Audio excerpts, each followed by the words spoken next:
The smoldering wreckage of the human starship New Horizon lay half-buried in the fertile soil of Valex, throwing off acrid plumes of smoke that sent local wildlife fleeing. The primitive, rodent-like Valexians approached the crash site cautiously, chittering with anxiety and excitement. They were a peaceful agricultural society that had never seen such advanced technology before, let alone spacefaring aliens. Klib, the leader of the nearby village, ordered his subordinates to hang back while he and his two eldest sons slowly approached the downed ship. The strange metal hull, scorched and ruptured from the violent impact, was covered in incomprehensible symbols and designs utterly alien to the Valexians. Klib felt afraid, but his curiosity pushed him forward. The ship's doors were jammed shut, but a massive tear in the hull gave them access inside. The interior was a ruin with debris and the broken bodies of the crew strewn about.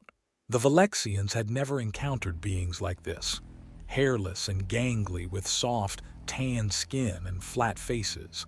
They seemed fragile to Klib, who was used to the hardy fur-covered builds of his people. But the technology that brought them here was clearly advanced beyond imagining. Klib noticed one alien's body laying half-buried beneath a large metal beam. Its abdomen was crushed, but the upper torso and head were intact. The face was frozen in a horrific scream, its bizarre little white teeth bared. Klib felt a momentary pulse of sympathy for this poor lost creature so far from home. But there was no time for sentimentality. This was an historic opportunity to learn. He ordered his sons to retrieve the intact data storage units they found scattered around the bridge. Klib believed these devices might hold valuable information about where these aliens came from and how their ship worked. His people were primitive, still using wooden carts and basic stone tools. If they could decode even a fraction of the Sky People's advanced knowledge, it could accelerate Valexian society forward by generations. Back at the village, Klib's enthusiasm was dampened when none of his scholars could figure out the alien data devices. They were smooth black rectangles, made of glass and plastic unlike anything the Valexians used. There were no buttons, dials, or markings of any kind, just featureless black screens that reflected back the furry, frustrated faces of the researchers. But Klib refused to give up. He ordered round-the-clock work until something, anything, could be learned from these alien artifacts. For weeks they worked fruitlessly, trying anything they could think of to access the secrets locked inside. It was the village scholar Zenpo who finally had the breakthrough. As he studied one device late into the night, he noticed a small, almost imperceptible indentation on the side. Pressing it caused the black glass to suddenly illuminate with power. Zenpo's jubilant calls brought the other scholars running. The glass now showed alien symbols and images, clearly a visual language of some kind. Video footage began playing, showing more of the strange, hairless aliens in colorful clothing speaking incomprehensible words. Much of the ship's data was permanently lost in the crash, but a full 73 videos from the ship's archives were still salvageable. As the Valexians crowded around in awe, the very first thing they saw was a bizarre scene of primitive underwater houses built into giant fruit. Aliens with bulbous heads and yellow skin spoke gibberish as comical music played. In the generations following the discovery of the Sky People's artifacts, Valexian society was transformed by study of the 73 recovered videos.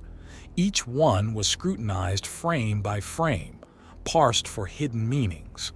Centers of learning were established in every village to analyze what came to be known as the sacred images. The videos showed the Sky People engaged in mundane activities, preparing food, socializing, playing sports. But it was the more fantastical clips that most captured the imagination of the Valexians. These seemed to depict the gods and myths of the Sky People's culture. Especially influential were two series of videos.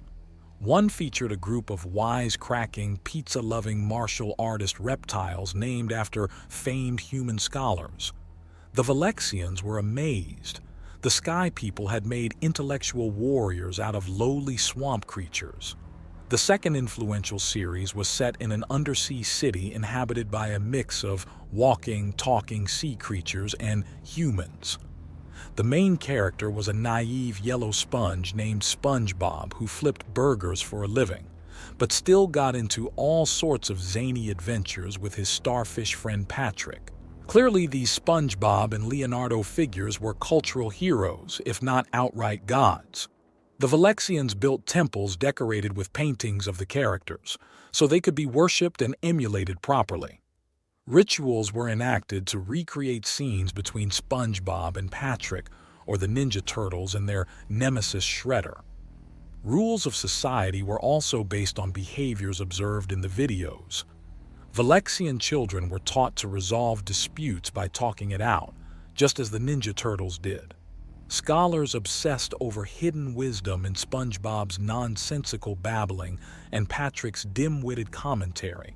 Elders even decreed that left-handed Valexians must learn to use their right like SpongeBob. Over decades and centuries, the sacred images became pervasive in all aspects of culture. Each village had a Krusty Krab tavern, where happy hour started with the ceremonial shouting of, "I'm ready, I'm ready." Musicians created pop songs that sampled SpongeBob's laughter. Fashion trends came and went around motifs like pineapple houses and colored ninja masks. There was considerable debate about what lessons to take from the videos. Some scholars believe the Sky People valued eccentricity, since SpongeBob and the Ninja Turtles behaved so bizarrely. Others argued that teamwork and virtue were the core principles, as shown by the Turtles vanquishing enemies through cooperation. No consensus was reached, and sects formed around different interpretations. But regardless of the specifics, the figures from the sacred images came to be revered as paragons by all Valexians. They represented the promise of wisdom from above, and the wondrous beings that the simple farmers of Valex could become by following their example into the future. Centuries after the crash, the Valexians had advanced technologically to the point of venturing beyond their own world. Having exhausted the secrets of the sacred images, they turned their minds to innovating on the Sky People's lost technology. Primitive rockets gave way to sleek spacecraft that allowed them to explore nearby star systems. They established mining colonies across several planets to fuel their growth. It was an era of prosperity built on worship of the Sky People and pursuit of their mythical knowledge. During this expansion, they finally encountered other alien civilizations, including one they came to call the Greys. Bipedal like the Sky People, with huge oval heads and green-gray skin, they were the first aliens to match the figures from the sacred images.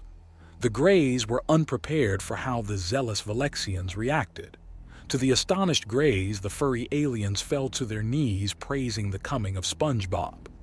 They spoke of pineapple offerings and shouted "Cowabunga" before trying to place wreaths of flowers on the Greys' heads. Naturally, this led to a great deal of confusion. The Greys had no idea what the Valexians were so excited about, and attempted to clarify that they were simply Greys and had nothing to do with pineapples or Cowabunga. But the Valexians were convinced the Greys were being modest. Clearly, they were emissaries of the sacred undersea city sent to elevate the Valexians to the next level of enlightenment. There was no dissuading them from this, even when the Greys insisted they had never even heard of talking sea creatures.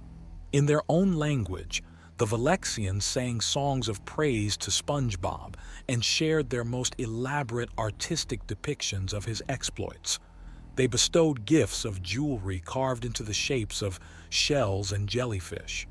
Try as they might, the Greys could not divert this fervent worship. Until finally the Valexians arrived at further proof. Another ship matching the fragmented images from their ancient texts, marked with the same alien symbols and designs. crewed not by Greys but by the very sky people themselves. Boarding it cautiously, the Valexian exploration party came face to face with the first humans they had encountered since the crash so long ago. Reading accounts of the meeting, the reactions were strikingly similar. Both sides reacted with bewilderment and alarm. The humans had no context for why these aliens were speaking nonsense about pineapples and ninjas. They cautiously asked if the Valexians needed assistance. In response, the furry aliens prostrated themselves before the humans, showering them with praise as the radiant beings who would lift Valexian society to its highest potential. Only after extended communication did both sides unravel the full story. The remnants of 20th century Earth pop culture had become the basis of the Valexians' entire civilization. Their religion, art, philosophy, and science all built on a framework of half-remembered cartoons from a wrecked human spaceship. It was a revelation that shocked both species' perceptions of their place in the universe. In the aftermath of first contact with humanity, Valexian society was plunged into an existential crisis. Their cherished faith built around the sacred images was shaken to its core. Many Valexians clung stubbornly to the old beliefs, refusing to accept that their catfish and sponge gods were just entertainment to humans. But others felt betrayed and lost faith in the religious establishment. How could the exalted priests and scholars have been so wrong? Debates raged in academies across Valex about whether to reject the old ways or double down. Traditionalists argued this was a test of faith from the cartoon gods, while reformers saw it as definitive proof of their falsehood. Violence even broke out between mobs of traditional religionists and crowds of disillusioned youth smashing old statues and idols. The Planetary Council banned public destruction of sacred imagery, which only led to more dramatic acts of defiance by radical anti-theists. But the reaction was not entirely negative. Cults popped up worshiping the newly encountered humans themselves as being superior to the cartoon gods. They believed only by embracing the philosophy and culture of real humans could Valexian society progress further. The cults adopted human clothing styles and mannerisms, reveling in human music, media, and food. Bewildered human ambassadors humored them as best they could, indulging requests for autographs and holophotos. But most humans found the hero worship awkward and unwelcome. New political factions also formed, vigorously debating the correct path forward.